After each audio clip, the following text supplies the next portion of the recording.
Okay, briefly, where are we here in Summer Storm? Well, we're going into the 10 a.m. turn. Confederates still haven't moved. Nothing on the tactical map, although there's stuff in the region control that is represented by it. The Union is moving in force towards Gettysburg because the rules meant to prevent them don't. And at the same time, recovering some of their strength. The biggest thing out of all of what we've done so far is I've started to at least be able to play this very limited version of the game a little bit more quickly, a little bit more smoothly. Still making mistakes and whatnot that I'm not correcting, but you know, we'll get to a point where people are on the board and able to do things, and with luck and any will by me, we'll get to where I'm not babbling as much. So Thursday, mid-afternoon, whatever, early afternoon, I don't know. I woke up early compared to what I thought I would wake up at, and I don't know. I was all excited to come up here, but started playing some Raid, realized I was hungry, ate, and then I realized, wow, I'm tired. I should go to sleep again. I didn't get quite enough sleep. Like, I got about 6 hours instead of 8 or whatever, and I'm gonna try to squeeze out part of part of the initial command phase, whatever. But yeah, I woke up with like these ideas of I could get a whole turn in, before I start playing Raid for the night, and then maybe get some more in later on or whatever. Yeah, I don't know about that. Contemplate what to do with Lee's points.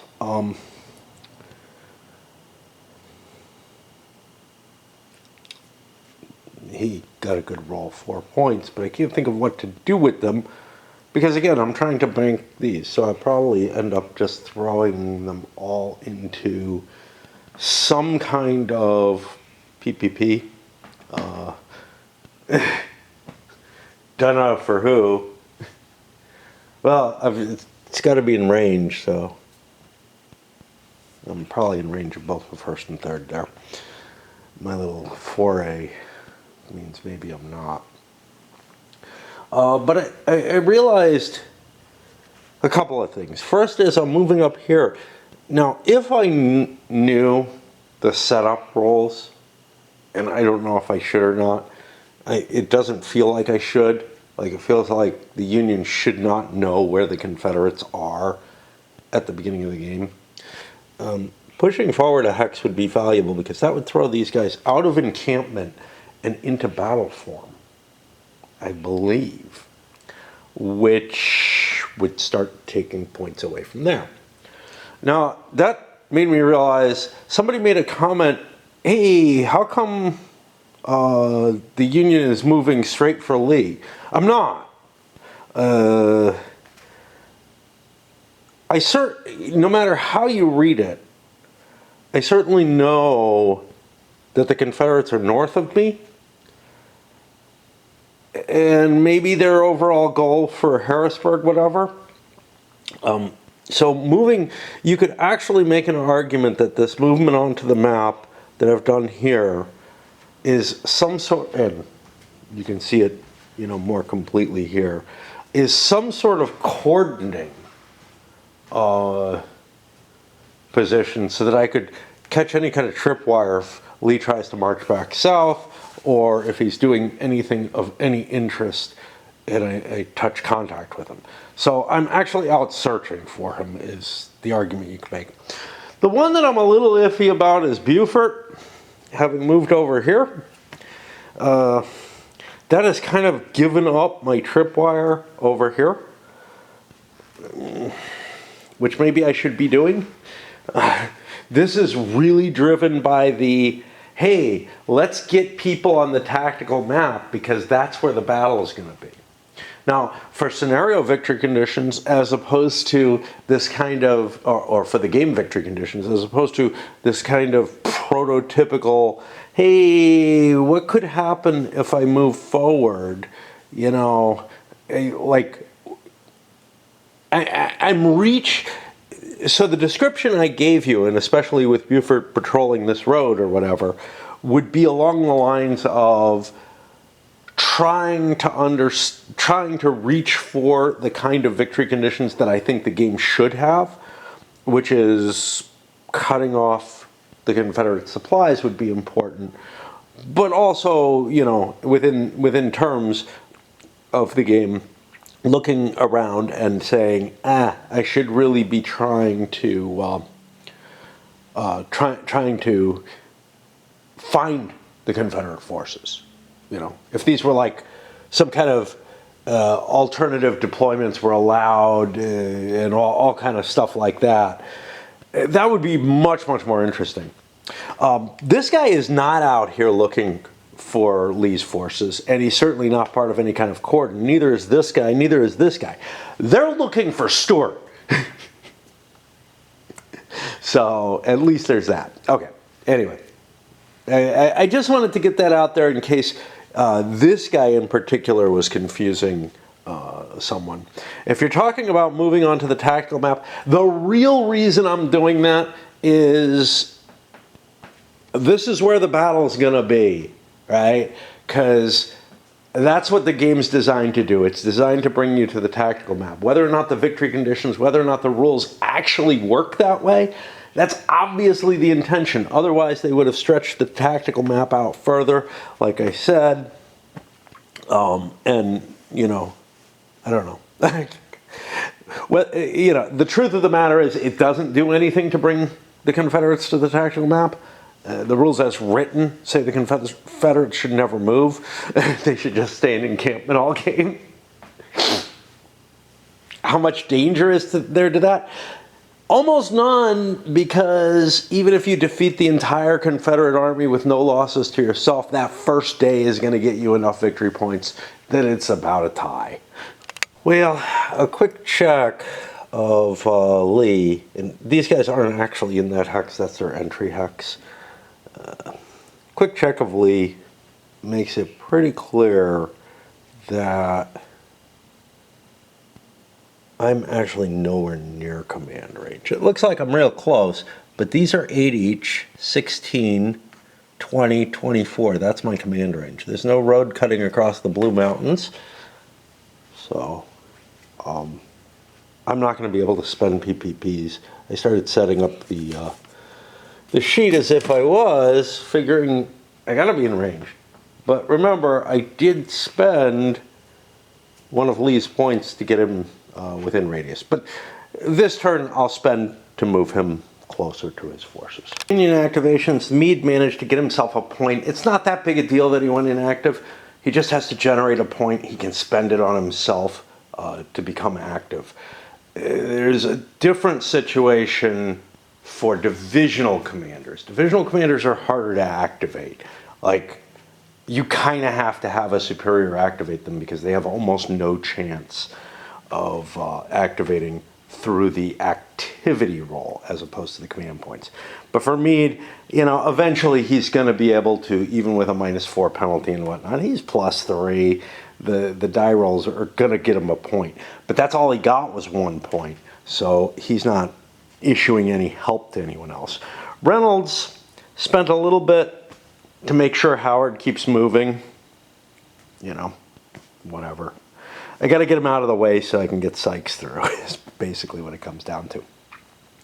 And pretty much everything else, nobody had any army commands spent on them. For the Corps, I did what I could. Got a fair amount in the cup, but I didn't want to overspend, which is why you see, you know, a lot of these Corps have a fair amount of points. I'm collecting them all.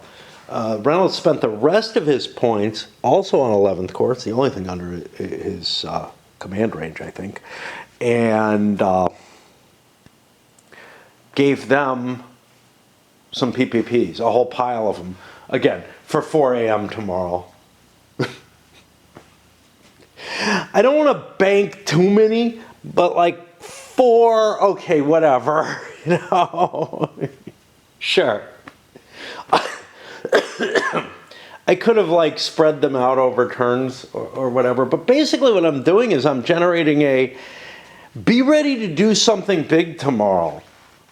I don't even know what it feels so wrong. It does not feel like I'm giving them preparatory orders of any importance.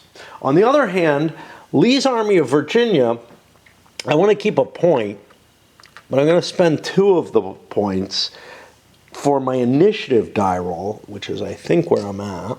I don't know because I can't see the sequence of play there. No, I'm at Stewart. Okay. So we'll have our fun with Stewart. First thing we do, I remember this much, we make a quick die roll for Stewart. The Confederates won it. They didn't win it by 5. That means we make a Stewart die roll. And we look for the rules for it, because there are no modifiers. Okay. And we see where it tells us. There are no modifiers right now. We get an 11, which is Manchester, 45-43. Manchester is where somebody is, isn't it? I think Hampton's there.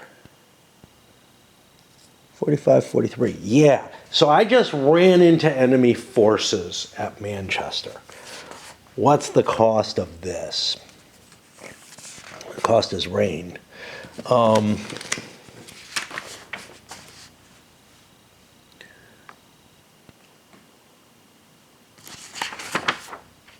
If the location is within 2 outer or 2 inner road hexes of a Union unit, Stewart is run into trouble and detoured. Move the Stewart counter down a space on the track. I'm back down to the -1. Makes me more likely to abandon things.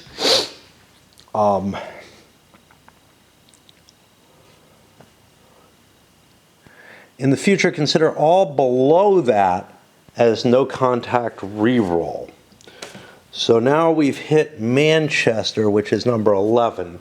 I have a 6 written somewhere. That's going to change to an 11.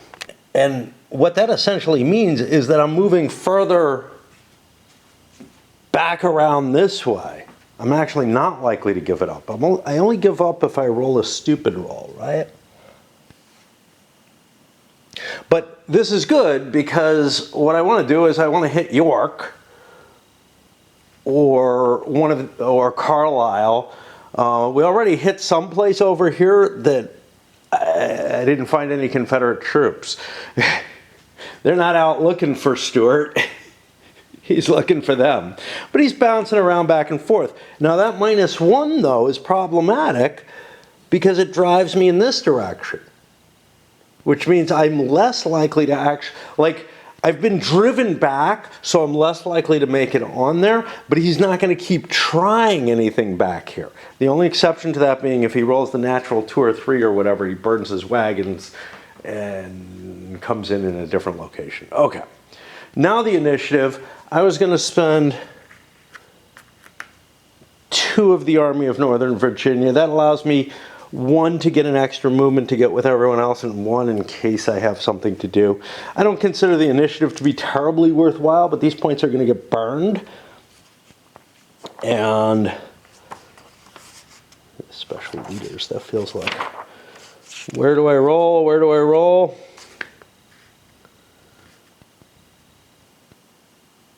So I'm at +6 for the Confederate initiative here. Yeah, they get it. Is that really worth it? Well, yeah, they were going to be garbage. I couldn't send them anywhere. I couldn't send them to the Cav unit there because he's not on the board. This one I think is on the board, which means conceivably if Lee was over there, Ewell can't send it at any points. All he can do is wake it up. And I've got the wake up markers on the board. That means that I am ready to start the action phase. And that seems like Oh, I think I can do more. Why do I have all these guys here? They're kind of in my way. Like, I keep covering them. I don't know, they might actually serve a purpose because I put the movement point chart there and it's like, I don't know, a little bit more prominent. I've kind of been used to it. Let's not change what seems to actually be working okay. Let's not do that. Okay. And yeah, Union units are in the cup. Confederates, I didn't spend on anything. They're all in the cup. Do the Confederates want to do something? I think so, because I want to burn my actions. I want to get rid of my actions so I can burn his actions and possibly interfere with his, movement capabilities. Would I know that if I was the rebels? Playing for the first time, probably not. It's only because I'm seeing both sides of things that I see what I particularly want to do. Like, I probably would force him to move more if I wasn't playing him as well, because I would want him to run out of pieces. One advantage to forcing him to move more, though, is that my own pieces, if I don't run out, I can just dump out. I'm not doing anything with them. I do want to point out, whatever positioning I'm doing on here that's not visible on the tactical map fully, these guys aren't like in some sort of defensive position there. They're strung out on the roads. As long as they're on the operational map, I have to actually put them onto here. They'll show up on the roads, and then they can deploy into, then they can start moving into positions if I want to take good terrain. So in a sense, I have to give precise locations if I start deciding to defend location. Which, how much sense does that make? That the Confederates are going to have every visibility? I don't know. I really don't know. I can't think of a great argument for it. See, here's the thing. If I'm, you could try to make a hand-waving argument. Look, you're deploying, word's going to get back, whatever. Maybe they don't have any friendly, they don't have a great deal of friendly support here in Pennsylvania. But also, if that was the case, if I'm lined up here and encamped and everything, I kind of have an idea too. But of course, I kind of have an idea. Finish the 11 a.m. turn. The weather's gotten a little warmer. Next turn, it starts pushing towards even warmer.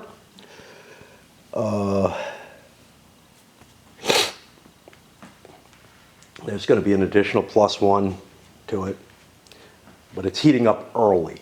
Now, to get from hazy to high heat, you don't get a bonus there. Kind of like, if it's going to get really hot, it's going to get really hot. What do we see? All right. This is Union positioning right now.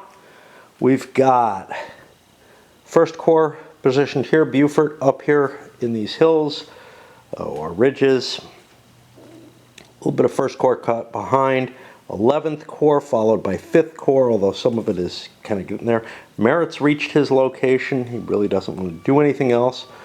3rd Corps coming up to take position up here. The rest of the Union Army really moving onto the board. You're not going to see anything like you see in sort of, a historical Gettysburg, because the resting can be done while you're marching.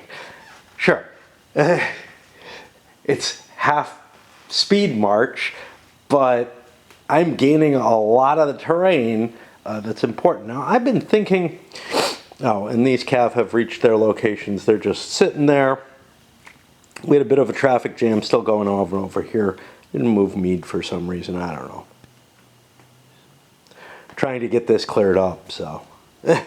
I I'm looking at 5th Corps, maybe channeling outside the map and threatening up towards Chambersburg.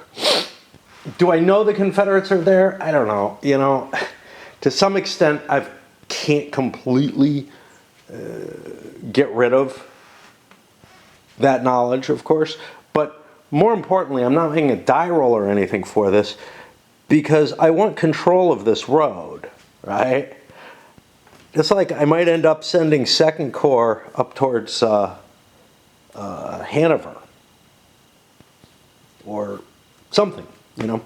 I'm falling away from the let's grab the map and take all the terrain and more to, okay, let's work on the operational map the way I think it should be. We've got a fair amount of command points spread out. And then what is the Confederate view of all of this? Well, you know, we're seeing this movement coming over here. This guy, yeah, he's still visible. Yep, that is about it. I'm gonna break for now. The game has gotten a lot smoother as I get more and more used to the mechanisms and little ways to make things easier. I've moved just about everything over to the Union operational map in terms of like all my die rolls and everything like that. Oh yeah. Recovery, going nicely. It's not going to be Gettysburg, man. I think we may see the Battle of Chambersburg happening. Oh well. If the game had the kind of victory conditions that I'd expect it to have, the Confederates would see a threat moving up this way as horrible. Like this is existential to the army to see the kind of focusing moving towards them. They would leave here. Like it's as though there should be an automatic defeat in play if you're put in too bad a position or some kind of horrendous effects on the army morale, etc. This 15 points per turn, which I forgot to add for this turn, is not worth losing the army for, right? It shouldn't be. I'm going to take a look at Last Chance for Victory, see what the rules for that situation are, and see if I can figure out something that I can put into play that's similar to that. Also, I'm at threat of my army being divided. Everything in my head, you know, about proper utilization and safety and maintaining my army is falling apart in the course of the victory points that this system has put into play. So I don't want to play something that's militarily unintelligible, right? That like, oh yeah, I don't care what happens to my army so long as I get to ravage Pennsylvania a little longer. That just doesn't make a lot of sense to me. I feel like the Confederates should be reacting to this situation. I don't know exactly what they want to do, but with Lee here, I feel like a shift in this direction is not unwarranted under these conditions. The reason I say with Lee here is because he's more able to activate these than get Ewell's Corps back over here and try to fight my way down this way. So, given what I can see, I think it's time for the Confederates to start moving. This is, let's throw out the victory conditions for the game, etc., because I think they're nonsensical. Let's work towards trying to do reasonable things within the military mindset, given the information that I'm given, which is this heavy movement in my direction. Wow, I don't want that. Another thing, the Union forced march, it has its effect, right? Sure, it's diminishing, but maybe it makes sense. Like, it may not be too wise to have units that are very tired reaching towards contact with the enemy. For the Confederates, Because of the system, I actually don't want to move next turn, because it's turns up until noon on the operational map. So if I break camp at noon, I will not, next turn's the 11 a.m. If I break camp next turn, I'll get penalized every post-noon turn that I move. But if I break camp afternoon, I don't have to actually, I don't take that penalty. I've rested all morning and collected up some nice points. I pulled out my copy of Last Chance for Victory yet again, and I forget how good the, so the scenario, the specific rules for the Gettysburg situation within the line of battle, they're not very long, 8 pages. Out of a 28-page book, the rest being historical notes. And some of them are really, really good. Now, I didn't read through the historical notes again. I did when I first played, I'm pretty sure. But man, I'm so impressed with how good they are. I mean, I recognize some of the stuff, so I'm pretty sure I did. But I am so impressed with, you know, Dean Essig's, like, take on not just modeling, but, like, events, etc., that happen, just the amount of information that he's putting in here.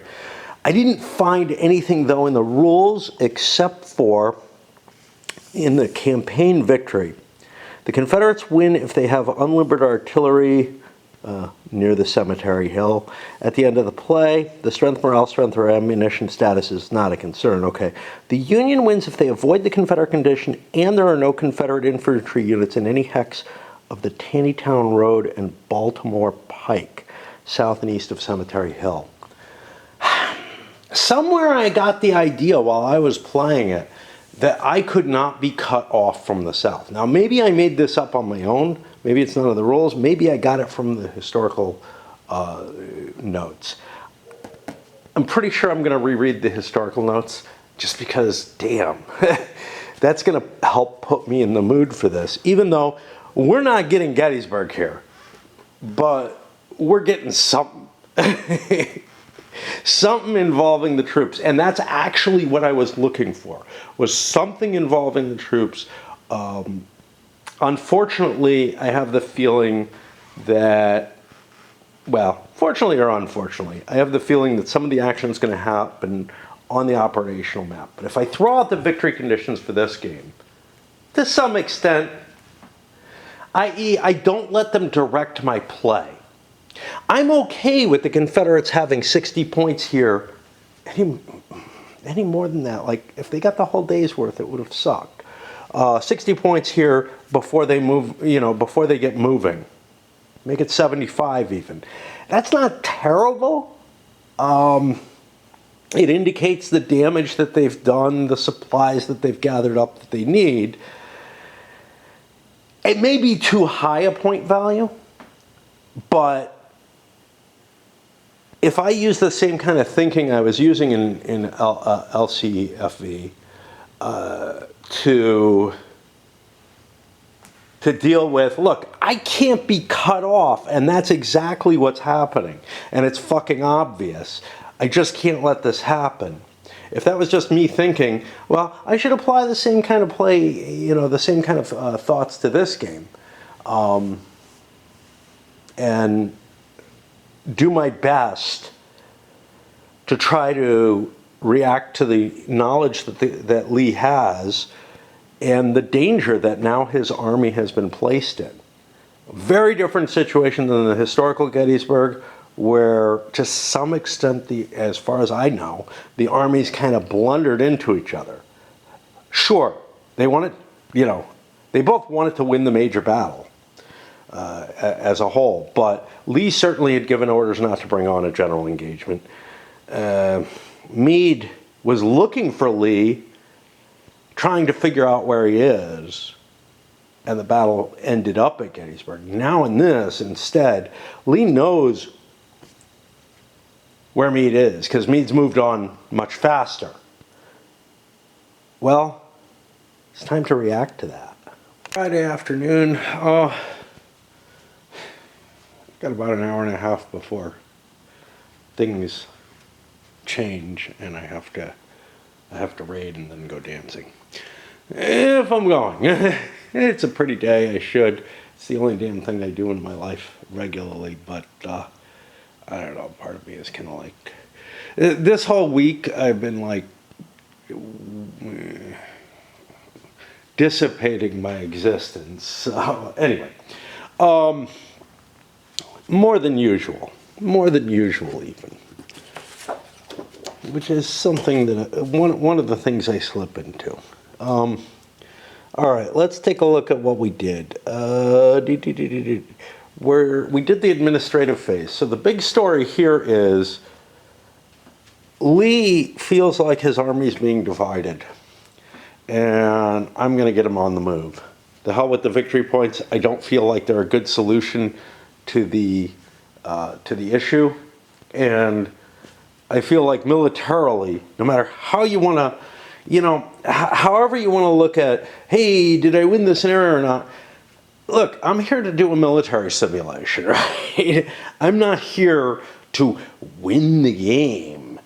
And if the military simulation stops working because of the victory conditions, and I feel like they were just inherently flawed, but I feel here they've stopped working because of that.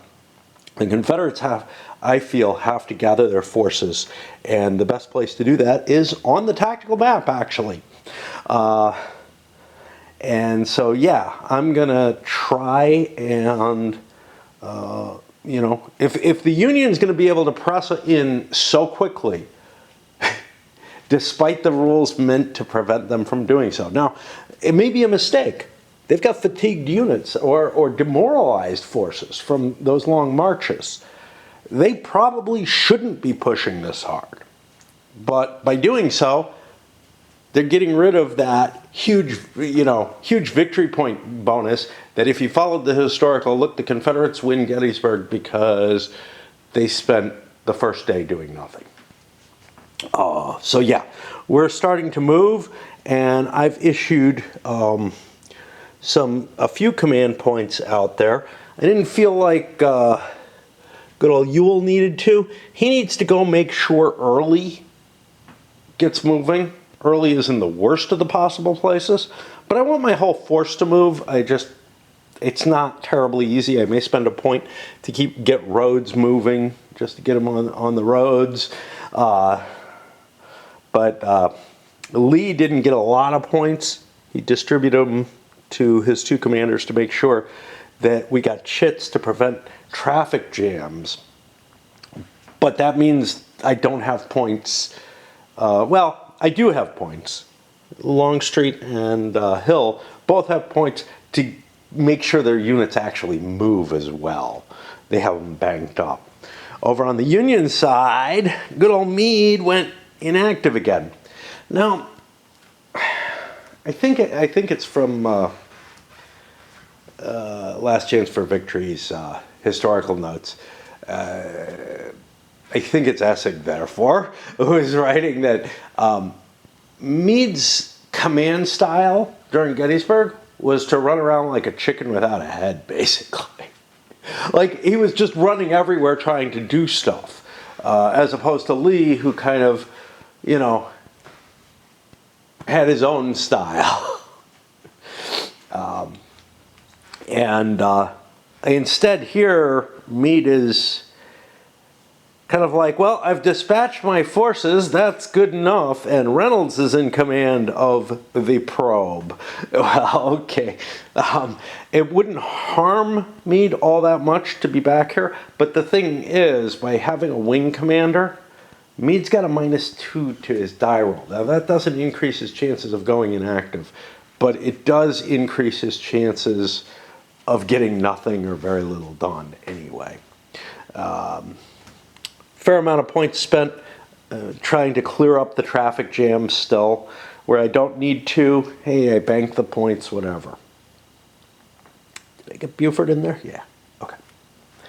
Right then. Stewart check this turn, and the Confederates win the initiative and get to do the first thing. Do I really want to do a thing? I'm not engaged, so there's no real, or close to being engaged or anything, so there's no real bonus to grabbing that first impulse. On the other hand, running out the enemy and forcing him to burn actions might be useful. I can see he's pushing pretty close, so I think I probably do something. In a sense, as soon as I throw the victory points out, sure, I'm going to get there a day early, but not a full day. First of all, what am I doing with these counters? Why am I spending? Why am I spending? Fuck you. This is not the turn I want to spend. Okay, let me get my points back. Of course, these will just melt away. I forgot. I'm not supposed to do anything this turn. I gotta wait until the noon turn because it's operational map. Don't want to move.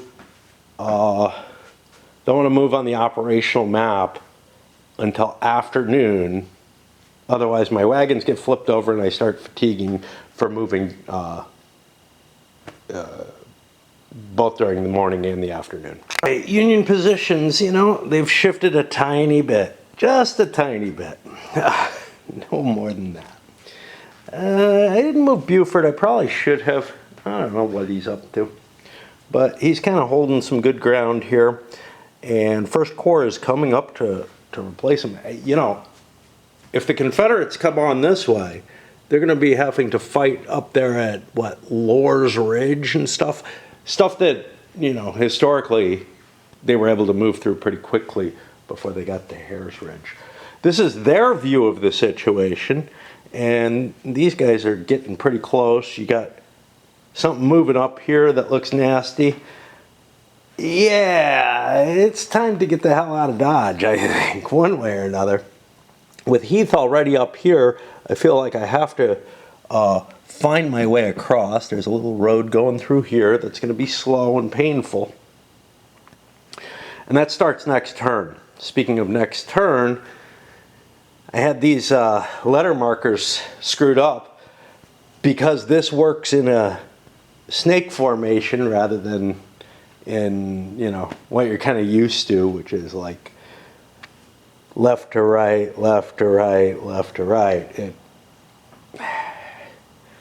Shit like that just confuses me, man.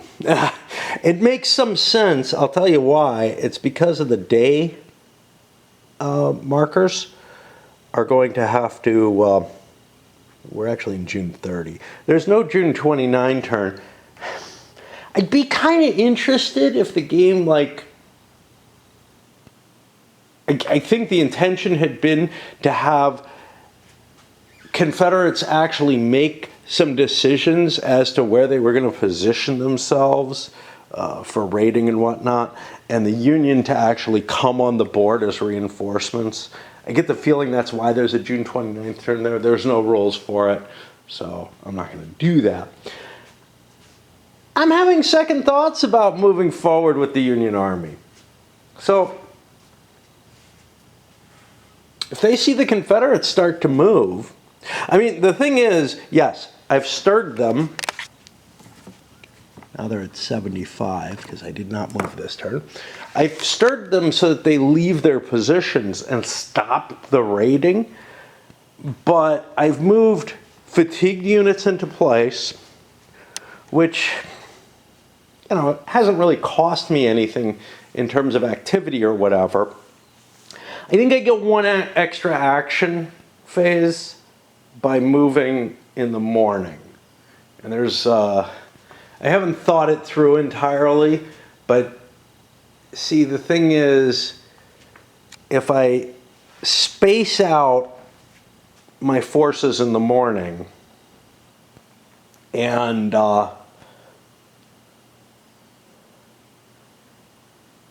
start moving immediately, and spacing them out is going to trigger a move in the morning. I get to leave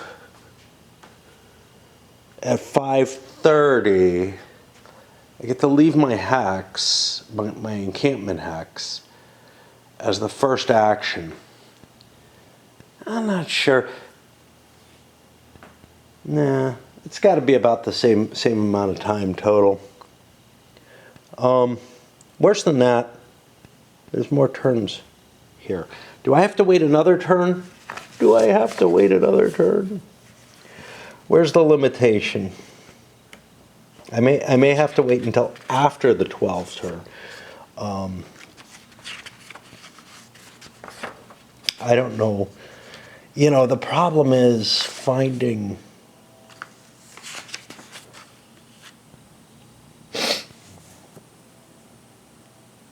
this is the movement there, but there's something where they're like, you could move across the whole map. Maybe it's in the actual movement rules, not in the scenario. March restrictions.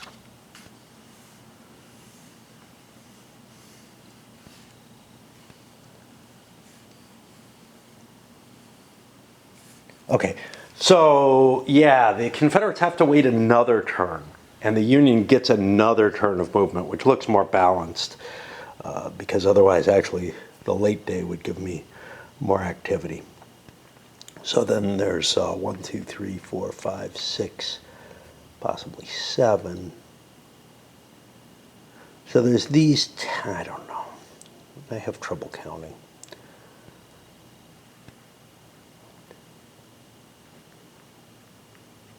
Eight turns in the afternoon, 1, 2, 3, 4, 5, 6, 7, 8 turns in the morning, but not on the first morning, so I actually cost myself an action. I should have stayed in camp throughout the morning with the Union. That wouldn't allow them to recover, though. That's the problem. So they actually have to start their move in the morning so that they can get the R&R, because you can't R&R while you're encamped. So, yeah, I did the right thing. The real question is whether or not you want to trigger the tripwire, but I wanted to trigger it with merit. And over here, I want to try to hold Stewart off the map. So once I made that decision, I might as well push my forces forward. Yeah, I think I'm okay with this.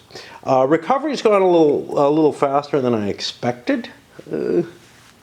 Got some units, you know, like the 3rd Corps is in pretty decent shape, etc.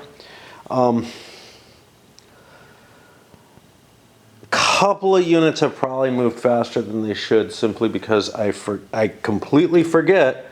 You know, there's so much mechanical activity going on in figuring out, you know, the next turn, right? Like, both players roll a die. Who got initiative? Okay, whoever got initiative makes a choice.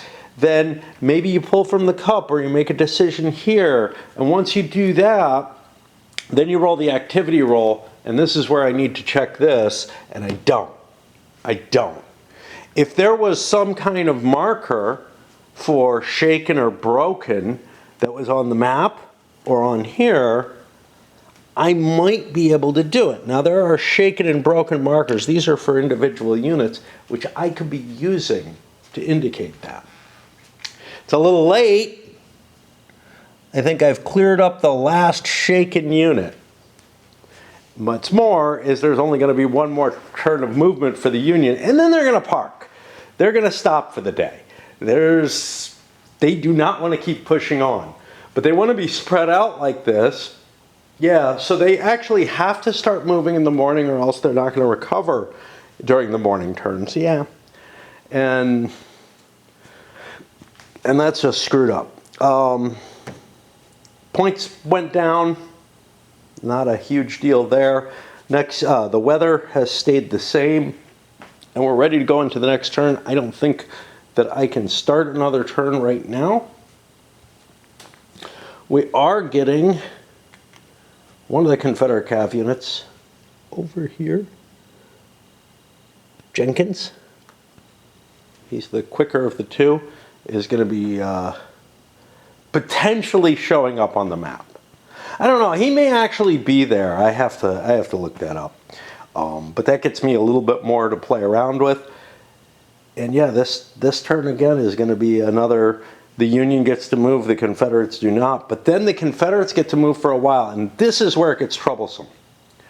Because for the Union, as long as they're on the operational map side of things, they do not particularly want to move.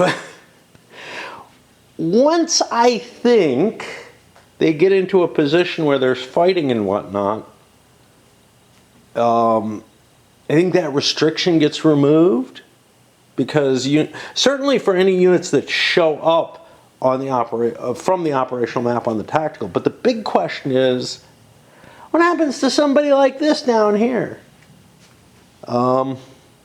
What flexibility does he have to deploying to the tactical map to rush to the sound of guns or something along those lines? And that's a big question. I'm going to have to look through the rules, try to figure out whether there's anything controlling that. I'm not sure things appear on the tactical map, but if you were playing the tactical game alone, you would be under none of these restrictions. Units would come marching in or whatever, or be set up where they started, and they wouldn't be facing that kind of restriction. On the other hand, if you can place kind of at will, that makes the difference between being in this hex and this hex a rather large one. Of course, there's a rather large difference between this hex and this hex, but there's a real distortion there. There's not supposed to be a distortion in the area around the tactical map, as far as I know. I'm sure there's some. Just looking at the way the roads aren't built that way, you know. But it's probably relatively limited compared to what you're seeing when you cross that other border. Anyway, that's it for today, I'm pretty sure. It's Sunday morning. I often do a lot of thinking when I'm walking. And that kind of thinking is basically an internal monologue. But one thing that I haven't been doing very much recently, mainly because I listen to videos and whatever while I try to sleep, is thinking while I'm close to sleep. On one end or the other, sometimes I just drift in and out and have these thoughts. And one relating to this game just came up, which is why I'm on this. I think it's made me stupider to not do this, because, again, the thinking while I'm walking is like an internal monologue. It's good for refining stuff, maybe, although maybe not as good as I'd like it to be. But I always did my best mathematical thinking when I was just drifting in and out of sleep, lying on a couch or whatever. And I don't get to do that anymore. Now, part of the reason for that is most of the time when I'm in that state, I'm worrying about shit or, you know, reliving pain or whatever. And there's a good reason why I avoid it. But anyhow, what I realized while I was sleeping, or semi-sleeping, is that in this particular game, in the operational game, there's a thing that can happen that seems incorrect. So, these Union units in rest and recovery,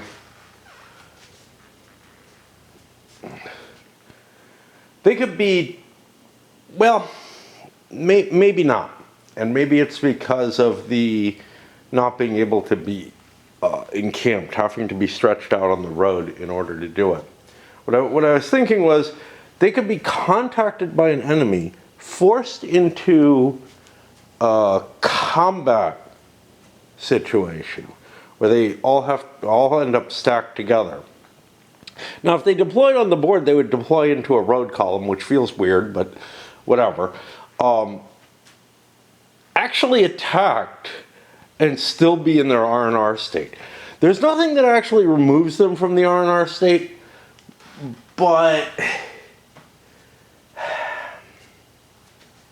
They're not actually allowed to be in our, like, they're not. I don't know. I don't know what it means. There's a fair amount that's not sensible under the operational rules. So, for example, I kind of made up that they have to be in road column when they are in R, because the two states that allow them to be in one stack are encampment and in combat. But it's actually not really clear that they couldn't stay in R&R if they're in combat. And that's really what kind of hit me, and I'm like, well, obviously they shouldn't be able to. I'm not really sure, like, my addition that they have to be spread out does facilitate that. But what happens to their order situation, right? I could go into R&R. Yeah, I think they just couldn't recover. I think they could be in R&R and just couldn't recover, but I'm not really sure why. I don't know. Anyway, let's start this new turn. Okay, so I think up things, but they never fully thought out, right? Anyway, let's start this new turn with the admin phase. This is the 1 p.m. turn yet? No, this is the noon turn. Holy fuck. So yeah, the Union gets another turn pass. I thought last turn was their last pass. Oh well. Interesting things do happen this turn. First of all, Jenkins is activated because I spent the points for him. The 3 turns have elapsed, and he is now a real unit. Now I can just move him.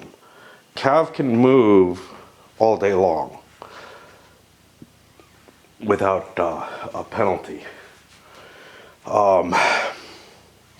But also Huey has come on. Now Huey is with Greg. I gotta figure out how big his stack is and whether he takes from Greg and whatnot. But this is one of those places where things get a little fucked up. So this is option note 1 here. Greg's 2nd Cav Division has this. Who doesn't have this is Merritt, but there's an asterisk there. If Stewart has not been located by 12 noon on June 30th, Huey's brigade must be detached and posted at either New Windsor or Westminster. I'm guessing I get to move to one of these? No. I don't know where they are. Westminster's down here.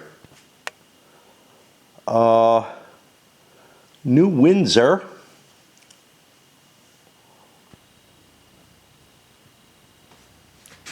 Might be further over. Oh, there it is, I bet. I see Zor.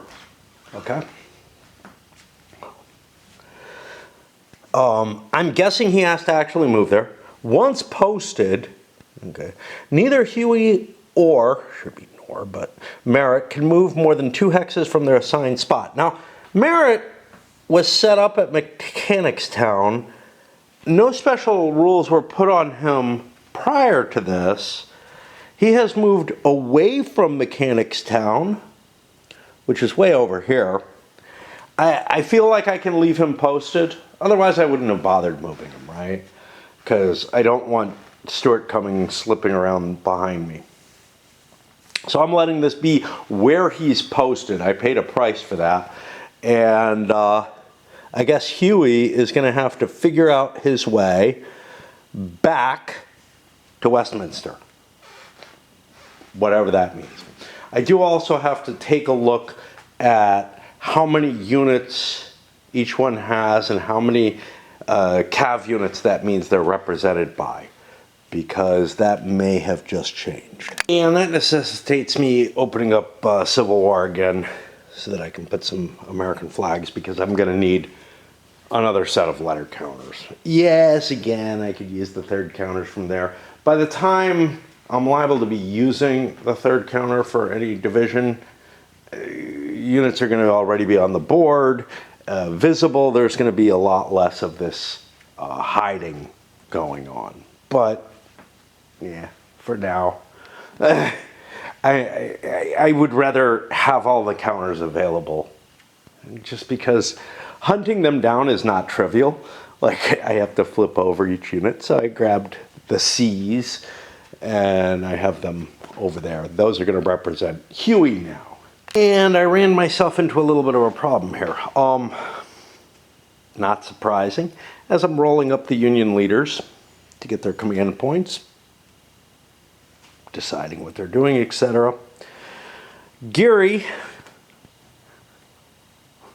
ends up rolling poorly enough that he gets an inactive result. But Geary has points on him. So I go to look to see what's up with that.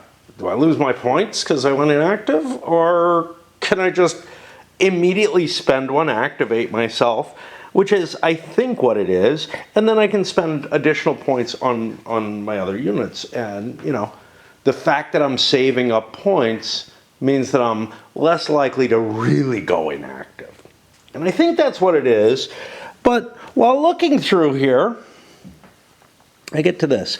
The leader will roll a 0 result going inactive. For corps commanders, this number is reduced by 1 for each subordinate division that is either independent, out of command range, or fully under R&R orders. I have completely forgotten about that. Now, fully under R&R orders is once it gets to here, but I've been giving command points to units, both when to corps commanders, both when they've been spread out all over the place.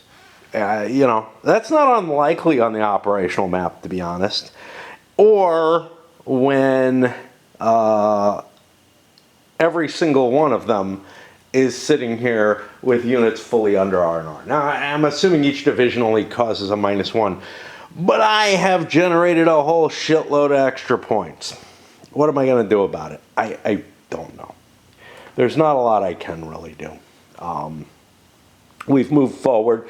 Basically, what we've seen is a much more aggressive Union push, which explains some, again, of why they're so far forward. I've cheated for them to be more mobile throughout the game accidentally. We're going to live with it. We're going to just live with it. We've generated a different result, one in which Meade has somehow gotten even more oomph. But you could make the argument that, look, Lee didn't know exactly where Meade was. And the forced march caught him off guard, but it's possible that he could have been even more caught off guard than he was. And that's what we're kind of reflecting here. Which, you know, may or may not do anything good. At the very least, it's controlling these points a little bit, which, you know, are unacceptable to begin with. One thing I can do is charge an immediate penalty, and I've done that. That's kind of arbitrary, but just burns quite a few of these points. And I'll try to remember this. Just like, you know, this turn I finally started remembering to check to see if anybody's shaken. Well, nobody is anymore. Anyway, note that it's not a huge effect. It doesn't affect the activity die rolls, particularly. What it does affect is something else might affect the activity die roll. You know, I'm so disorganized thought-wise here. It doesn't what I just noted doesn't affect activity die rolls. But notably, I'm here on the command points table, and there is not any mention of this, okay? Sure, maybe I remember it, but when you give me charts and tables in a very chart-heavy game and a lot of complexity, those charts had better have their modifiers on there. And in this case, yeah, this is just missing. And You know, as is the effect of the divisional morale. Just missing. Right? No wonder I make mistakes. You're not letting me rely on the player aids. And it's not like these charts are kicking around with a fuller explanation somewhere else. It's that you have to distill what all the modifiers are from the clumps of rules. You know, this particular rule is in one place. The effect of divisional morale is on another. You know, many pages separate, nowhere near each other. It really ought to all be in the player aids, and they're just not sufficient.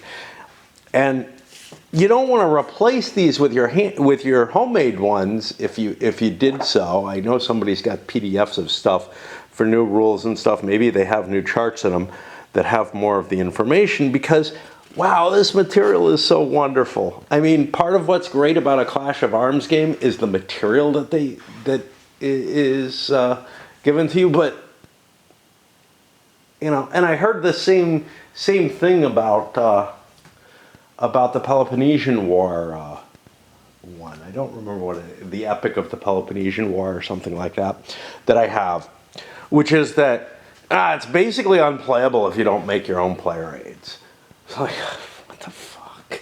You know, the big selling point to me, one of the biggest selling points of Clash of Arms is really the component quality.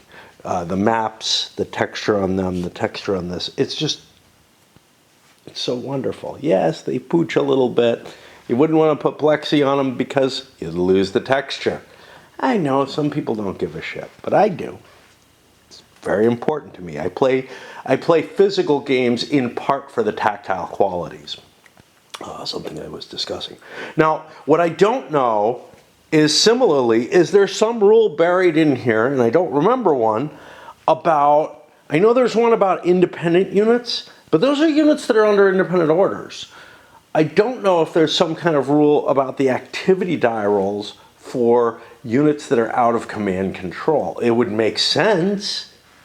It would also make sense if there was something here about units that are out of command control. That there is. That's the divisional morale, right? But yeah, and if I look at the activity chart,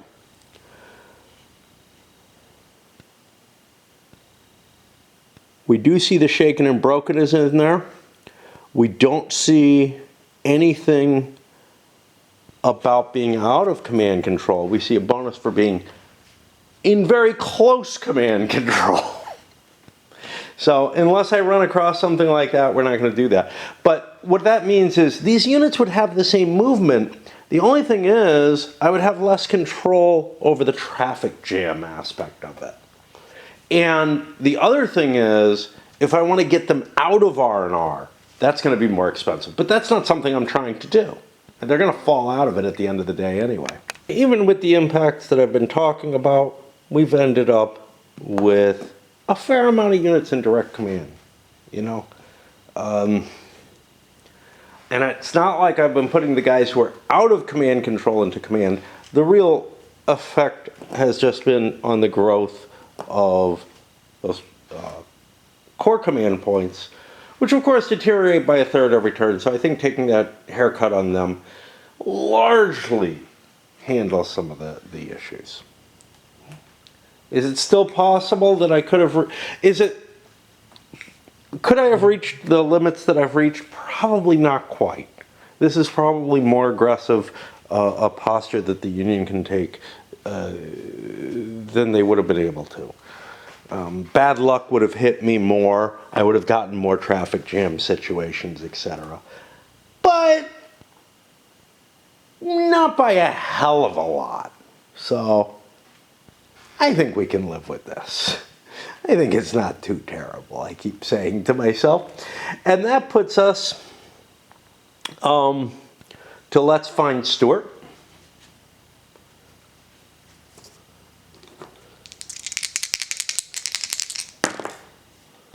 Confederates win the die roll by 5 or more. Stewart goes back up into the 0 box again. And we look for him.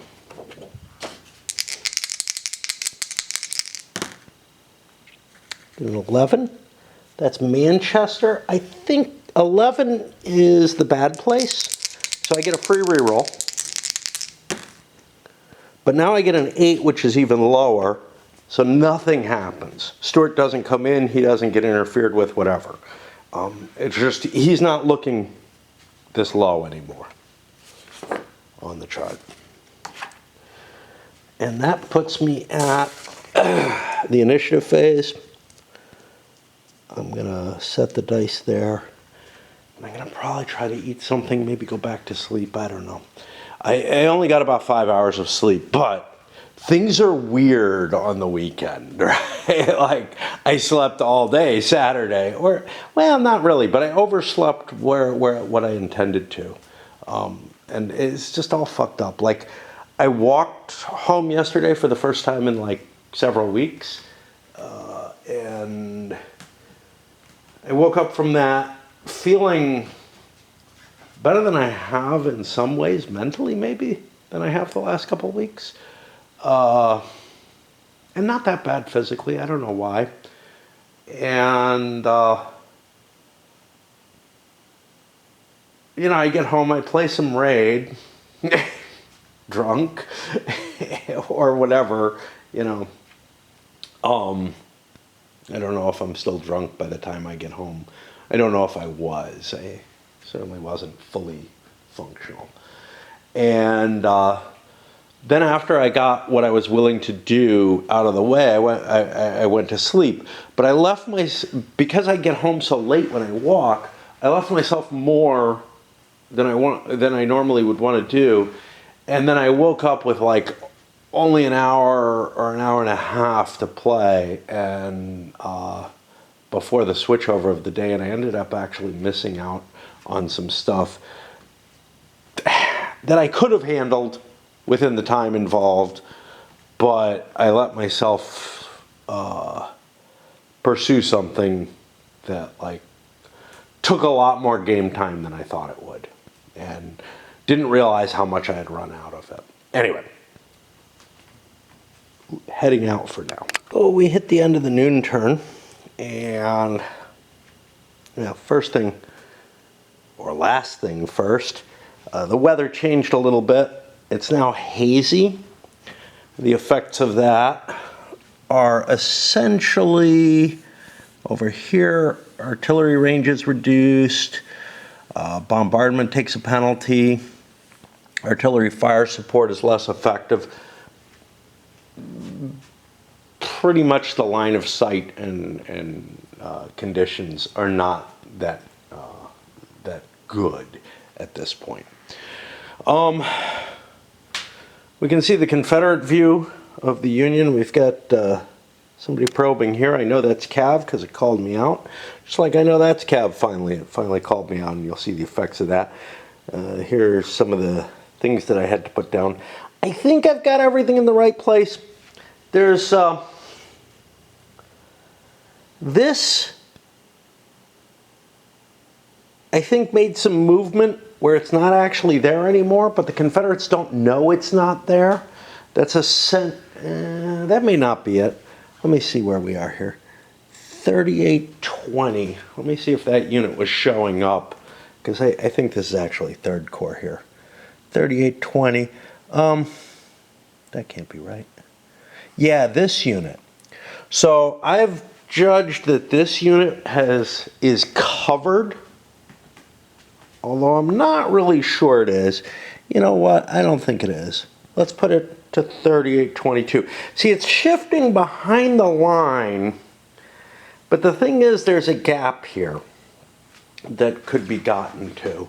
So let's move this guy.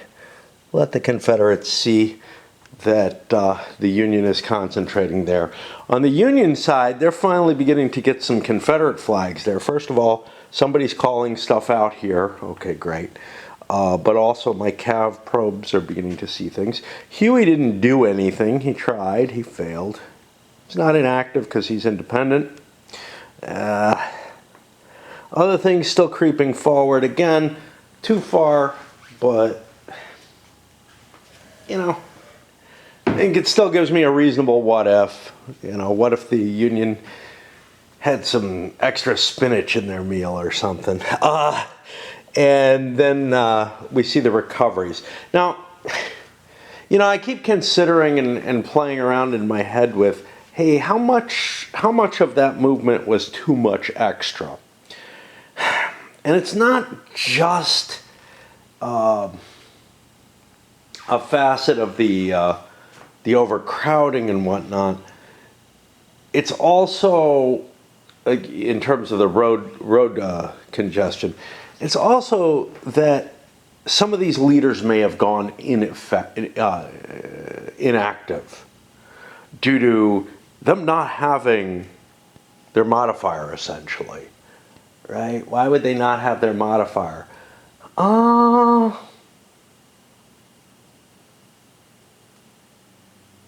Yeah, I'm not sure. Like the lowered modifier from the shaken status would have definitely slowed some of these guys. And then if they're inactive, it becomes very hard for them to get out. The commander would have to run back and forth and wake them up, or else they have to get very lucky rolls. So, I mean, it's definite that the Union is too far forward. The question is just how much is too far forward. I think they could have made it, you know, to here. And that would be a lot, like, still way more than historically happened. But it's hard to judge as we look at things. Anyway, that means we're hitting into the 1 p.m. turn where the Union stops moving until they deploy to the physical map or to the tactical map, and the Confederates are going to start moving. Hey, you each get to move on half a day. Nah, it's just the nature of the operational situation. Although, honestly, when you're starting to get, you know, the Cav is being spotted, if these were within 2 hexes, they would cause a combat deployment, which would change the whole world in a lot of ways. But the way things are, yeah, I don't know exactly what's going to happen. But we'll see. Okay, so now the Confederates are actually going to move, and I basically threw them all into march mode because that doesn't cost me anything. The Union couldn't do that because I have to be in recovery mode. For the Union, look, nobody cared to do anything, so we got situations where a couple of inactive rolls came up due to the penalties. This is the first time we've seen the penalties. I mean, I used them last turn, but this is the first time we've seen them where they have a lasting effect on the board. And the reason for that is because although First Corps has points, I don't want to spend them. I don't want to become not inactive. So, you know, because if I spend the point now on it, I've got until the beginning of the next day before I'm going to do anything. So I might as well let myself keep failing rolls. Of course, the penalty, so the -4 on the die roll, yeah, I think it's worth spending for. I'm just thinking the long-term penalty of those die rolls may actually outweigh, plus I'm going to take shrinkage, which would still be 1 point either way. But so yeah, I might as well pay it off. Howard, however, is inactive. He had no points left. He spent a lot of points each turn to keep moving. And then on the Stewart die roll, with the Confederates having moved up again, they managed to get a roll that puts them at Hanover. Now, Hanover is here within 2 of Kilpatrick, or Kirkpatrick. I don't remember which it is. So what happens to him? That's the... If the location is rolled within hexes of a Union unit, Stewart has run into trouble and is detoured in order to save his wagons. Oh, fuck. You know what I keep doing?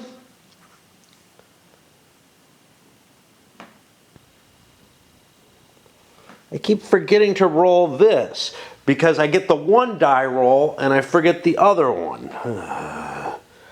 Well, we can go through them and see if he burns his wagons at any point. But let's take care of this first.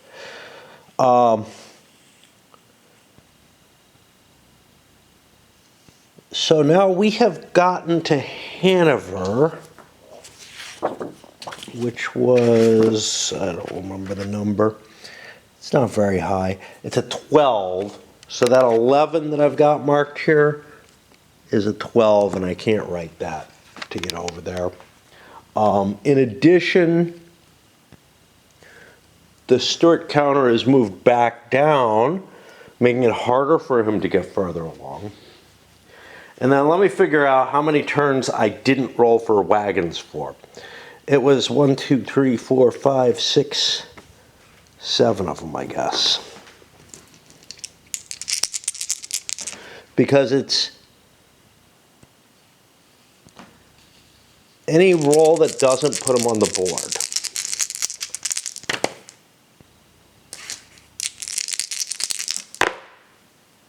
And then this, so far no penalties, and now this turn, still he's not willing to burn them. So he's continuing his movement around and delaying, does not burn the wagons. Maybe I'll remember to make that roll next time. And yeah, I gotta rewrite that number, and I gotta roll for initiative, I think. And the Union's gonna get initiative this time. Nobody's saving points for initiative. I just don't feel like it's that worthwhile yet, but we are kind of getting into contact, so maybe. As I've been simplifying the turns by letting the Confederates not roll for activity. Their corps commanders do, but for their divisional commanders, I just haven't bothered. And now as I'm pulling Union units, I'm like, whoa, that's actually not right. I should be rolling for these. That's going to add a whole bunch more rolls. I thought I was going to get away easily. It's not going to happen. So Heath has moved within 2 hex detection range of Buford. That means both units move into battle formation, which means they just stack in that hex. They don't deploy to the map yet. At the end of the operational movement, they will be allowed, and pretty much have to, deploy their forces on the field. And that'll be in column, but they'll be relatively near one another. And we may actually start seeing some fighting happening. Maybe. I was mistaken. Buford actually does not deploy. Not because he's the other unit, but because if the... okay, first of all, because it's the other unit that doesn't deploy, it gets a chance to move on its own action, which it could take. When enemy force has been revealed, the moving force may continue. If both forces are on the inner map segment corresponding to the tactical map, movement must stop when the forces are 2 hexes apart. In the case of an infantry division, the counters representing the division are then deployed into battle formation by stacking them with the officer on top. Done. If the enemy force is not yet moved, it may either move away or deploy in its own action impulse. If it has already moved, it must deploy into battle formation itself in the hex closest to the enemy force. In any case, at the end of the ops movement, all forces within 2 hexes, outer or inner, of a revealed enemy force must be deployed into battle formation. Now, if I was outside the tactical map, I'd be allowed to advance into the hex adjacent to the enemy and then actually be able to attack them. I have my Buford counter there, which I'm thinking about pulling. This is not the best terrain 2816 and back are my megahexes. Let's see if I can find these. There's not a lot of light over here. But let's see what we're looking at here. It doesn't look like the best terrain, but it doesn't look bad here. 2816 is this hex.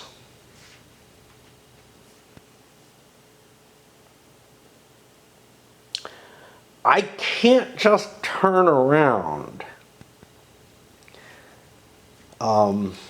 because Beaufort was heading this way. So I don't think he has much option. How is he deployed? That's a good question. When you deploy to the operational map, the division's leader should be stacked with either of the first two units on the road. Okay, so the units are placed in the center of the megahex. It doesn't talk about cav. When infantry deploy, they deploy in a road column going back. I think the cav is going to deploy because they didn't clump together and they're not allowed to, or I don't think they're allowed to. I think they're spread out a little bit more. But I think I can form up battle formation. The way it talks about it, again, it's not really well stated. Here, under tactical map, they must stop when they're 2 hexes apart. In the case of an infantry division, the counters representing that division are then deployed into battle formation. Nothing about cav there. But here, if it has already moved, it must, and nothing about infantry, it must deploy into battle formation. Otherwise,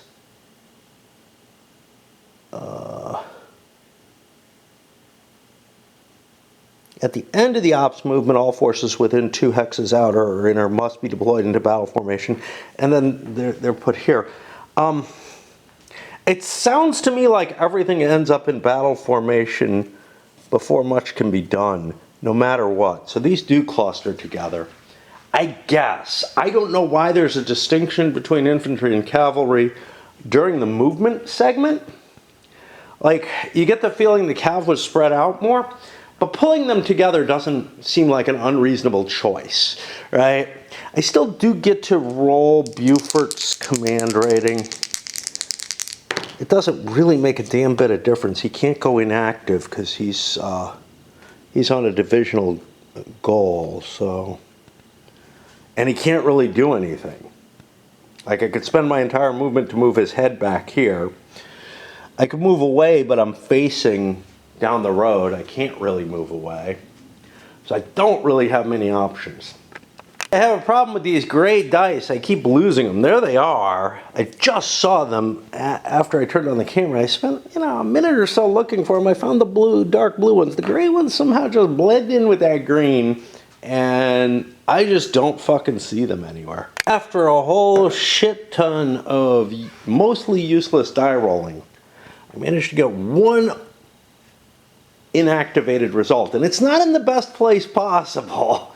It's sitting over there with one of the first corps units, which I may actually wish to move. I may deploy some of those to the board as well, because Heath's a threat up there. It's kind of interesting. Heath's not actually on the board. Only Beaufort is on the board. So actually they're not going to deploy quite yet. I don't know what that means. I may still be able to move away with Beaufort, but I may deploy things on the board to be able to react to what's coming in. Of course, the problem is First Corps still needs to recover, so I kind of don't want to bring on any kind of engagement at all. Yeah, I'm not sure. Anyway. Now we go to rolling initiatives and doing the operational movement. The Confederates actually have some. The Union has its cav in the ops movement spaces, but they don't really want to do anything. Actually, I think therefore Heath could have advanced. Because they weren't both on there. And combat.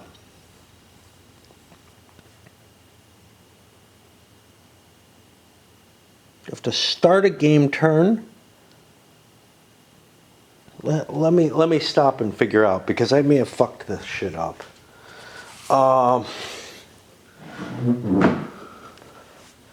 If revealed opposing forces on the ops map start a game turn deployed for battle within 2 outer or inner, they must conduct their activity for that turn in the tactical rather than the ops movement segment of the action phase.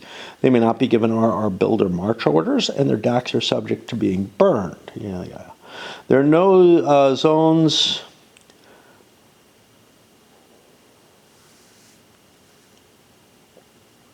Once activated, they can move away from or become adjacent to the enemy unless they're under defend orders, in which case they may not move at all.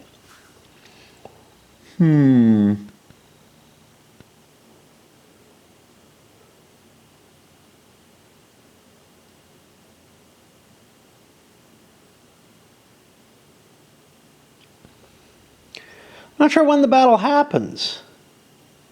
I think I'm allowed to withdraw before combat in general, which means that actual fighting on here, on the ops board part, is really unlikely. But yeah. Anyway, let's see what else moves. To 2 p.m., the weather stays hazy.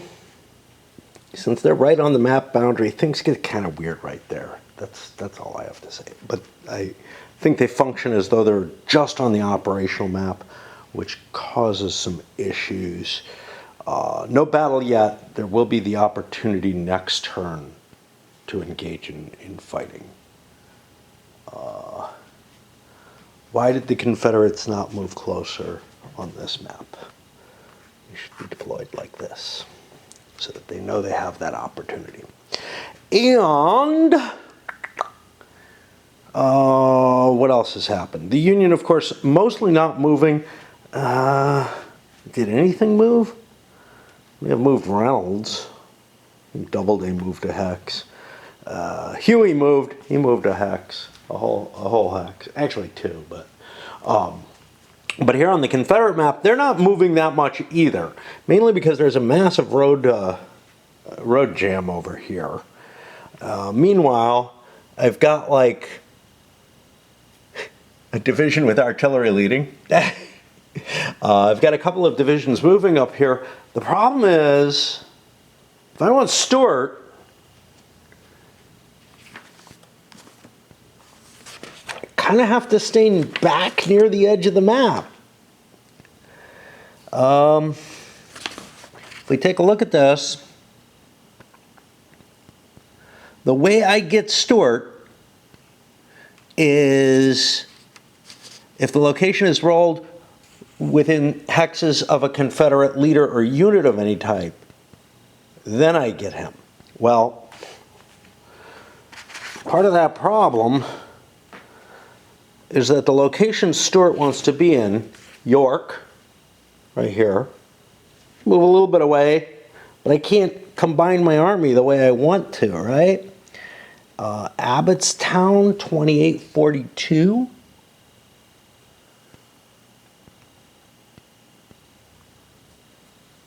Not within range yet. But that's kind of the thing, is like, look, I could find him in some cases by moving deeper in. And that's what you have to kind of be careful of. 2739 is the next one.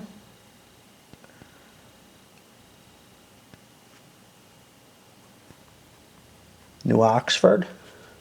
So moving along this roadway is of some value. But he's going further and further up. East Berlin is 2642. I don't think I'm going to put too much effort into trying to find Stewart with these Confederate forces. I just have to kind of hope he falls in on me. But the problem is, he's not going to fall in for me on this map. Which means I don't know what. I may never get him. But I feel like I have to try to save my army. Let Stewart do what he can for himself. He's not all that valuable. The big thing that he's done is by not being on the board, I don't know that the Union's here. Like, I lost information on the 29th and on the 30th, but I don't know. You know, I'm seeing things moving towards me. I feel like I have to react, and damn it, if Stewart shows up, that's fine. If he doesn't, at least I'm not risking him. I guess that's it. After that, say 5 hours of sleep at best, probably a little less, probably more like 4. I did kind of doze off a little bit while I was listening to a podcast, but not much, like probably less than an hour. And I'm really snoozy, but like I'm really tired, but I can't fall asleep. And now I'm like getting close enough to raid time that I don't know that I want to. One of the problems with that is when I don't sleep, I feel more need to eat, you know? Okay. 2 p.m. turn. Rolled the command points. Nobody is really spending many. Like the Union, well, Meade is inactive again. Howard, Reynolds spent one to get him active. He's inactive again. No one else. Beaufort had intentions to pull him out. But the problem is, he didn't spend a point or any points on initiative, which might have helped there. See, I'm not in great terrain on the operational map. And the Confederates can hit me on the operational map. And since the Confederates got the initiative, I think Heath is going to, I think he's the only thing in the cup. The Confederates got the initiative. They can pull that and utilize him with some advantages. Now, I could have tried to, well, actually, I didn't have any points because he's not in command and he's not independent. So there's some question as to what he can do there. But he can try to get a jump on Beaufort and see if he can do some damage to him. He should be significantly stronger than the Cav. That's what I'm thinking. So I'm going to try to figure out what an attack's going to look like. Stewart almost came in. Hampton was his. Confederates won the roll and Hampton was the choice, which, yeah, if I was a little bit further on, sure, but not this turn. So it's like, yeah, I'm just not going to try to play to get Stewart in. Particularly, I know the Union has been working pretty hard to prevent him from coming in, but it seems like I need to get my forces together, especially since there are some Stewart rolls, I think, that are actually even on the tactical map, aren't there? Did I find one? Like 2134. That's going to be up here. Yeah. I don't know. This might be about as far in as they come, but it seems so unlikely that you're going to actually get Stewart. Now, I don't remember if there was some kind of, hey, he automatically shows up eventually. I don't think so, but I do get a couple more Cav later on that, you know, I can use them to try to hunt him. I don't know. It's just hard. That declaration of attack doesn't do a hell of a lot. The Cav unit, any unit, is allowed to withdraw 1 or 2 hexes when attacked. Now, if it wasn't a Cav unit, it would be under some sort of morale penalty, if so. But we're going to fall back, I guess, to 2917. Let's look at the hexes. I've got choices of 29, 2916. Choices of 2917 or 2818. Let's look at what the terrain is like here. Because it's Cav, it's not going to have to pay anything. It does pay its move for the turn, though. Which means you could kind of hit something with 2 units and it wouldn't be able to withdraw, I guess. It's not specific about that. What did I say here? We're looking at, there's 29, 19, 18, 29, 17. Has a nice hill on it. And what was the other one? 2818, I think? Also has a nice hill. 2818 is closer to the main road. I kind of want to protect First Corps. So I think we'll go that way. Closer to the big road. The terrain looks good either way. We can fall onto that. So that's up here. Heath is allowed to advance the 1 hex.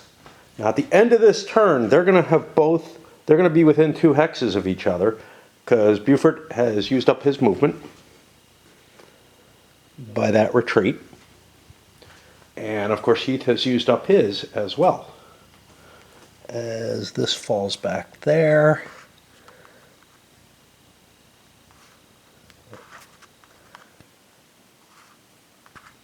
And we move here.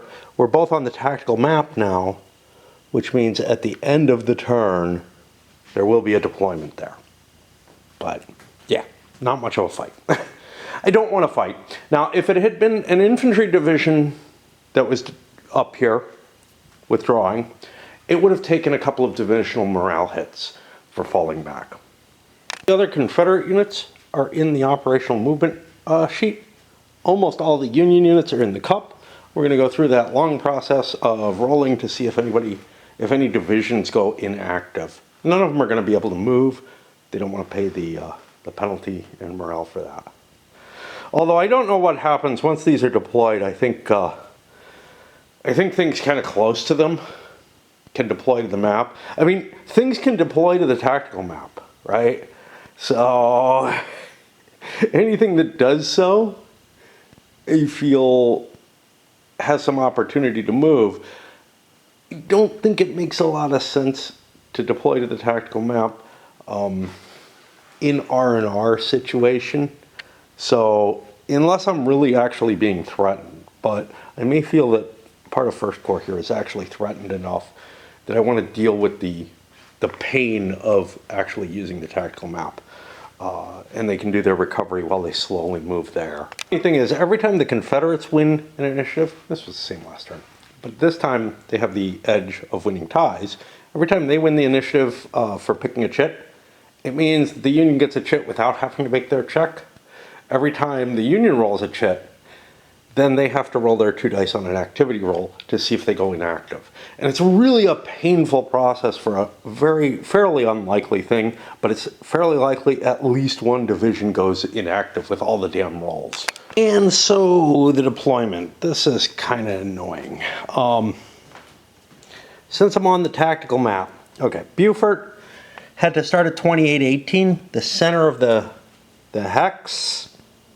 I don't know if there's always a road in the center of the hex, but although I was heading this way, this is where one of the units has to be, and then stretching in the appropriate direction, which as far as I can tell is back towards where I came from. So this is going to be Beaufort's little command there. On the other hand, Heath is sliding on the map. Well, the center of 2816 is right here. And so I'm like 1 hex in. One small hex on the board into the map, but I'm officially deployed and everything. And, well, we'll see what it all means. I don't know. It ain't pretty. That's all I have to say. Now, I believe this means things come off here, because it kind of doesn't make a difference. And likewise off here. And now this is the beginning of that column. I didn't do a road column. Creating a road column costs command points. So I'm like just hoping that 3rd and then 1st Corps kind of follows up. But it may make more sense to start spending some points to create a road column coming in. So far I didn't do that. I don't know if it made sense or not. And that means I get to erase some more boxes and whatnot. To the end of the 2 p.m. turn, beyond what's going on over there, whatever the hell that is, I'm just finding the the tactical operational connection being kind of painful to make. Of course, it's the first time I've done it, but slow movement by the rebels up here. The Union mainly not moving, although these Cav are shifting north and trying to keep contact. One of the reasons for that is that, hey, I know Stewart can't come in at Hanover anymore. Let's push further north. Let's get to York. Let's block him from that. If the Confederates are going to give me this territory, all right, I'll move up there. Greg doing the same.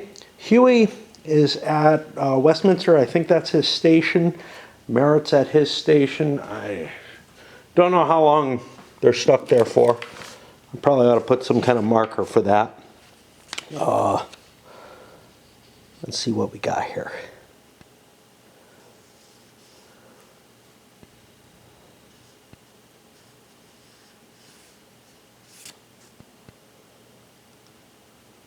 Well, they just can't go anywhere ever until Stewart shows up. And that's kind of a big deal because I'm covering important locations, I think. I'm not so sure because I think Stewart has another way on, even further back than Merritt. I don't think Merritt's completely blocking him, even if he gets the 2 or 3. And Huey is in territory that Stewart can't come back through. So, yeah, Stewart either shows up here, gives up Burns's wagons and comes down here, or I don't know. I never see him. Yeah. And weather didn't change. We're going into, I guess, the 3 p.m. turn. All right. It feels odd to me about this situation. Look, Beaufort ran away whenever, I don't mind what he's doing. But it felt like I was deployed for battle and moved in to attack, and I'm still in road column launching my attacks. It just doesn't feel right, but the operational map only operates along the roads, so I don't know. I guess, yeah, get back into road column if you get into an attack and come forward even more. But yeah, it looks like I got some good terrain to try to hold them off. I'm way at the edge of the map. Not the best place to be conducting fights ever in any kind of game. Again, that's the, hey, if there's going to be like a tactical insert like this that runs off the operating map, you're going to end up sometimes fighting at the very edge of the map in a way that probably the historical scenario, well, the historical scenario is certainly going to avoid it, but probably most games will not have you, blocking off territory near the edge of the map where the enemy's coming in. It definitely makes for kind of stilted play over there. Although I don't know if it's any worse than actually the potential of fighting a battle on the operational map. I just don't know. It's relatively late. Well, it's Monday morning. And it's probably about time that I have to do a little bit more raid. I don't know if I'll be back up here tonight. There's a good chance because I'm pretty awake right now for some reason. PM, the administrative stuff, have I finished? Yeah. Heath's in the cup. He doesn't have any commands that he can operate with and is coming on the board. Beaufort, I spent a point to throw him into defense. We'll see what that means in terms of like what I'm allowed to do movement wise and everything, but it should allow me to kind of try to hold my position over there to some extent. I'm hoping. I'm not really familiar with the tactical rules. Ooh, got a sunrise coming. But the big news is Stewie's on the board. He can't do anything this turn, but yeah. If I can get his wagon to join with Lee's, that gives some bonuses of some sort or another. Reduces, there's penalties, I think morale penalties and whatnot that the Confederates face because of their low ammo and whatnot. I believe that one I think gives victory points. I think this one gives a removal of the penalty. Either way, I got 2 wagons coming. Union got the initiative for whatever that matters, which I think means that I activate Buford because I don't care about what's in the cup. I didn't really understand the defend rule. Buford actually goes in the cup as well as on the defend thing. Again, you know, some of these are one way, some are another. It's going to be really a bitch to manage this command system because things are handled in very different ways.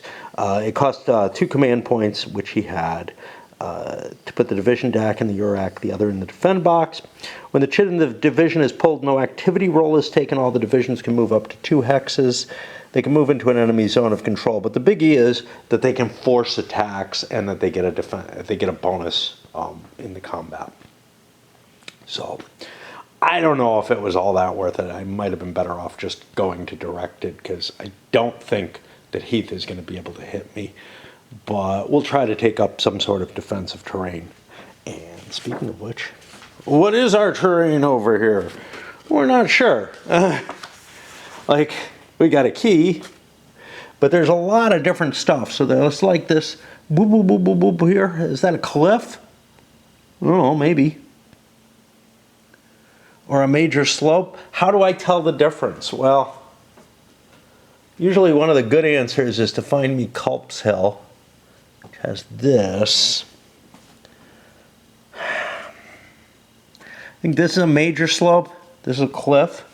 Do we have a minor slope somewhere? I mean, I can't really tell. Like, I'm thinking this is a minor slope and this is a major slope. And this is cliff. So, I don't know. I guess we'll position ourselves on this ridge. Try to give up ground as slowly as possible. This is an example. The attack order, which is a very similar type of thing in the box, right? So also costs you 2 CCPs. But you put the DAC in the attack box rather than the URAC. Now, I mean, you can make an argument of why it makes sense. The defend is basically a reactive order. You shouldn't be able to kind of control the action the same way as you can off of either direct command or attack. But again, it's like so many different mechanisms, you know. Reserve has one mechanism, R&R has another, build has another.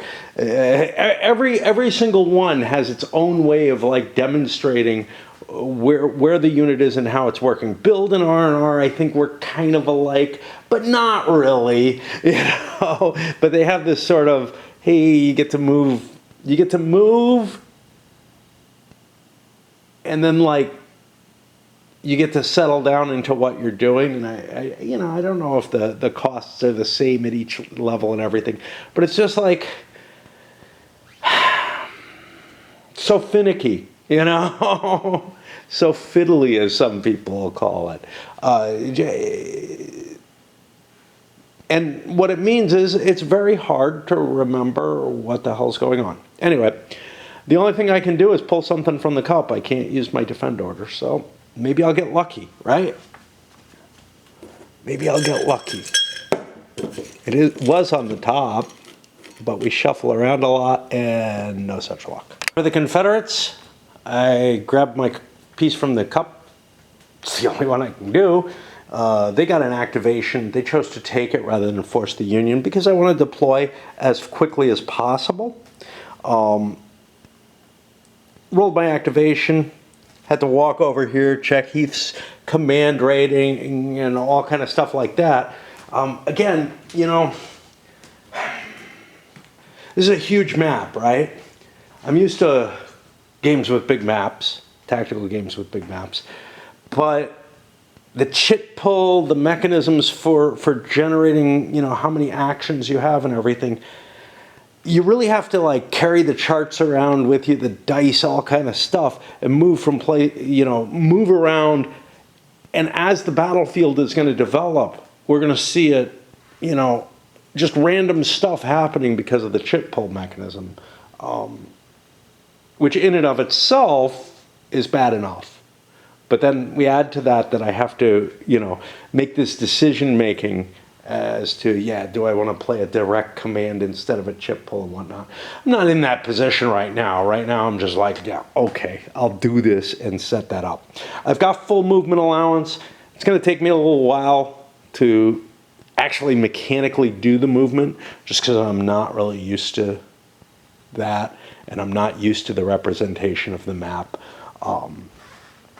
Which I find, you know, barber maps are just not the most readable, no matter what. This one, I think he's trying harder. But again, you know, how do I tell? Like, I think this is Cliff again. I think this is major. I think this is minor with these crinkles under it, because they show the crinkles here. And those don't seem to mean anything else, although that's a slope hex as opposed to a slope. So that's going to actually cost me to move along. So what I'm looking at is the difference between this and that. Do I see one? I don't know. And it's not like these are colored. Like there's some splash coming out of the minor slope. I'm sorry, the major slope. There's definitely some splash coming out of the cliff. Again, cliff. Is there a difference between these two? Is there a difference between this and this? I can't really tell. I really can't tell. And I don't see a reason why there wouldn't be slope hexes on major, minor, you know, slopes, on cliffs. Any of them are possible as far as I can tell. But I just can't drink in what the differentiation is. Now there's elevation level changes.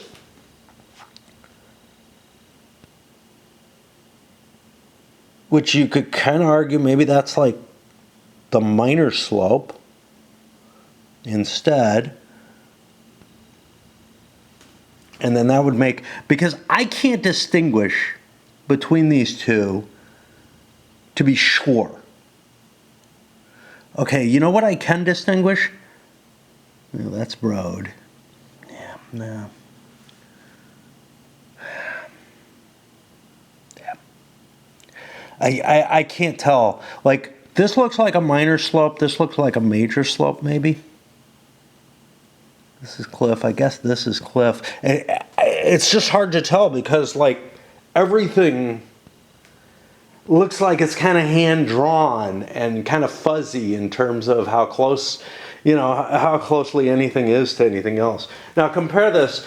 Look, this is very pretty compared to, say, I'm not going to say TSS's map, which I find actually more beautiful in its very muted colors, but compared to, say, Thunder at the Crossroad, which just has a hideous map. But giving me 3 different types of slope, and I can't really tell. I really just can't tell. Now, outside of winning overall initiative, Heath is not in command. He can't, and he's not independent. He can't possibly engage.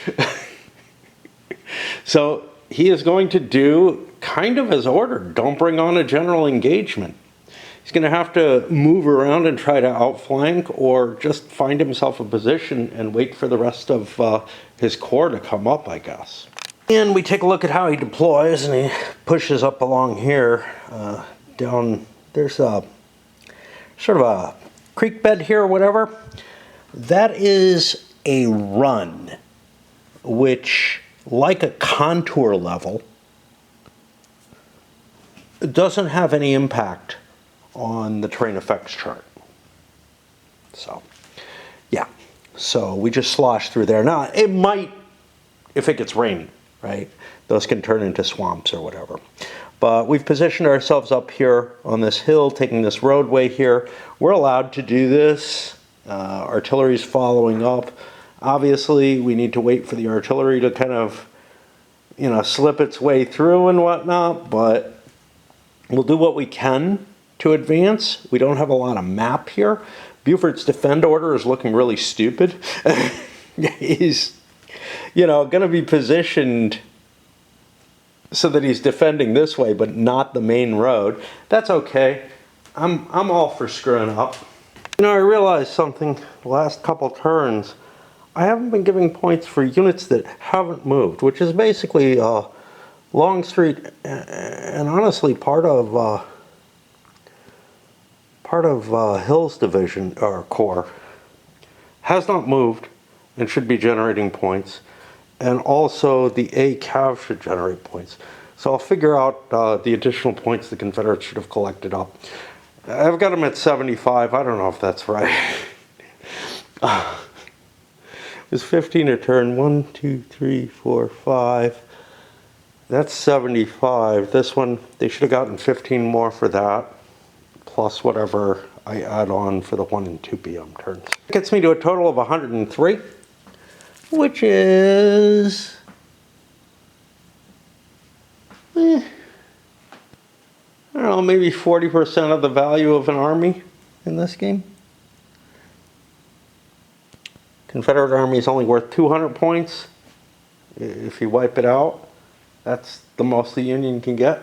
If they wipe it out, like if they knock it out with no damage to themselves. Now, the automatic victory is something different. That gives you, what, like a major victory or something. It gets you one of the highest levels of victory, but not the very highest, by just completely knocking them out. But if we get sort of any kind of trade-off of fighting here, I think the Confederates just have a huge advantage with that 103 points, right? And remember, I didn't have to come on the board. There's nothing that drives me to trying to get my army together, to protect my supply lines back, to do anything. I could just sit here and let the Union march forward. Now, they could force me out of encampment and then I stop producing victory points. And then, I don't know, maybe we have a fight up here or something. But doesn't create Gettysburg. Like, the victory conditions just don't do anything to try to generate the actual Gettysburg. What we're getting instead is this movement onto the board that's too early for the Union. Some of that's my fault. Some of it I think is the game system itself allows the Union to push while they're collecting up their reserve points. There's nothing that prevents you from moving during reserve. You get some movement. And at the same time, the Confederates get to win the battle by doing nothing. We've talked about it before. It's all we've got, but every now and then I'm just going to have to bring it up because it's craziness. It really is. The game is designed so that, like, I don't know. I don't know how the operational game, we don't know enough about the tactical yet, but I don't know how the operational game got through any kind of playtesting without someone saying, your victory conditions are fucking stupid. They don't work. They don't drive anybody to engage. Well, the Union is in a position where they can't leave the Confederates alone, but they put the battle completely in the wrong side. The Union's on the offensive. The Confederates have a huge bank of points that can't be defeated. You really have to destroy the entire Confederate army with taking almost no losses yourself. And that's with this 103 points. Instead of 15 a turn for the first day, there's nothing that prevents you from just sitting all 5 days and collecting points by the way the rules are written. It's just fucking crazy. All right, so we got Buford running along the hill there. Not exactly where I want him. being outflanked, but that's what I planned. Now, under the defend rules, we got to look up another rule because we got to see what happens after I do my defend. Again, each of these mechanisms is different. I pulled my chit from the cup. I don't know if I'm removed from the defend box. I think I am. Or if something else happens to me. And to do that, we got to look in here, find this. And what happens? At the end of the impulse, leave the DAC in the defend box and rotate it 180 degrees. That means it's going to be cheaper to purchase next time. I actually think, unlike these guys who are supposed to be flipped over, flipping this over makes perfect sense. I feel like so far the places where it tells me to rotate 180 degrees, I don't really need to do that. The places where it tells me to flip things over, I really don't want them to be flipped over. I want to be able to see the counters. This one, it makes perfect sense to flip it over. I think they just went with the wrong choice there. By the way, on the die rolls. So what I had been doing is I pull a chit for a unit. Doesn't matter what it is. I don't need to know it. I roll 2 dice. Okay, it's a Confederate roll, which means nothing happens. It's not wiped out. It has 2 movement points, but I don't want to do those 2 movement points. It's shirts. If I get a Union advantage, what I would do is take the 2 dice and roll for the Union for the command die roll. One thing I'm doing as a shortcut is just keep using the same dice again and again, the gray and the blue. It doesn't hurt. It's just like there's something OCD about me that says don't do that. After doing a little bit of operational movement, I'm done with the chit cups. I've hit a point where I'm at kind of a question. So, Stewart has shown up. I think everybody knows he's there. There's no counter there. I should probably put one there. It'll just make life easier.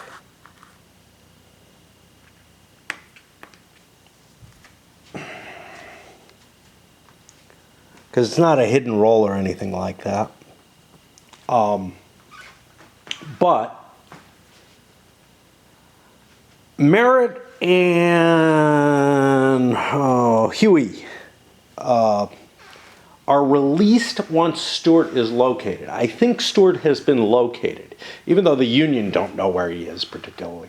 Like, I'm assuming we kind of do know that he's here, and that's why I put the chit there, because I think the functionality of locating him is he shows up on the map, you know, as opposed to, you know, I really ought to get my terrain chart back over here. I got 2 sets of charts. One of them's over there where it's great, but I walked away with my terrain effects chart over there, which has the Stewart table on it. But yeah, I mean, those rolls are open, although it would be pretty questionable. Look, the detection routines would have allowed me to see him get there. You know, however he got there. There's nothing screening it or anything like that. But anyhow, I think this counts as located, which means it releases my cav, and I can start doing shit with them, I guess. Ender's division is just hit here. This is kind of an interesting situation because, like, nothing's on the operational map anymore, but I'm clearly within range of Beaufort. So I'm assuming that he's sort of there and sees it. This is going to be 2516. I'll be entering on there on this next turn. So I've got, you know, another division cutting down onto the map, able to operate. And yeah, Beaufort's going to have a hard time here.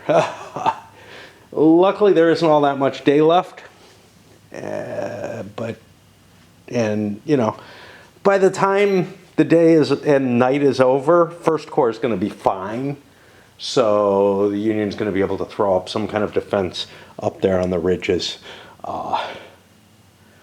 quite a bit further west than they did historically.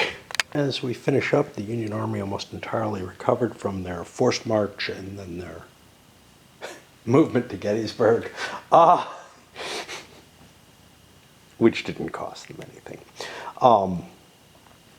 Putting us going into the 4 p.m. turn. 2 Confederate divisions did not move. They're still in encampment. That's 2 more victory points. I could have left the Cav up here, gathered another 3. If victory points, like if I thought victory points should matter, I would have. But I'm like, yeah, you know, I don't want to play.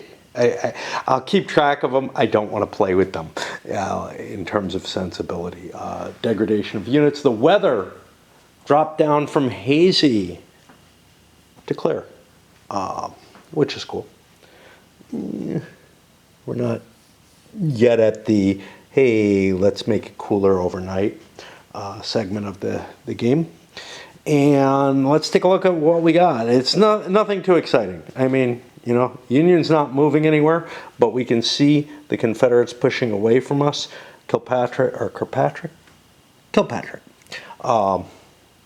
switched his order, but he's going to kind of conflict with Gregg there. And everything else pretty much sitting still except for the Cav there. On the Confederate side, yeah, you know, Pender's coming in. Lee moved up into the South Mountain to better, this way he can actually reach both Longstreet and Hill and give them some support, whatever that means. They've got plenty of CCPs stored up, so that's really not that big an issue. I'm not really engaged yet, right? Only Heath is engaged. Now, the question is Hill within range of Heath? And I don't know which hex Heath is in. I just don't want to call him math. He is currently now in whatever this hex is. That'll be 2717. Let's see what kind of range I have on the operational map from there. 2717 is all the way over here. I don't think I can reach him. The roads aren't good enough. So that's going to be 2, 4, 6, 8, 10. Nah, I am in range. So Hill can start ordering Heath to do things, and that means that we actually have a potential for a real engagement done to begin there. It's going to be hard to figure out how to utilize artillery in this game because it works a little differently than I would be used to. It's got more of a like weird supporting role, and these should all be on this side. Feels so fucking weird to have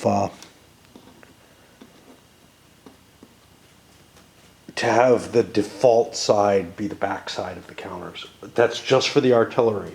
The used side is the front side. I don't like that. And it's not all that distinguished. It's not like there's a big bar going across it like there is with the wagons to indicate that they've moved during the morning or afternoon. Remember that morning or afternoon thing? Once you're actually on the tactical map, don't worry about it. It's gone. It only matters over on the operational map.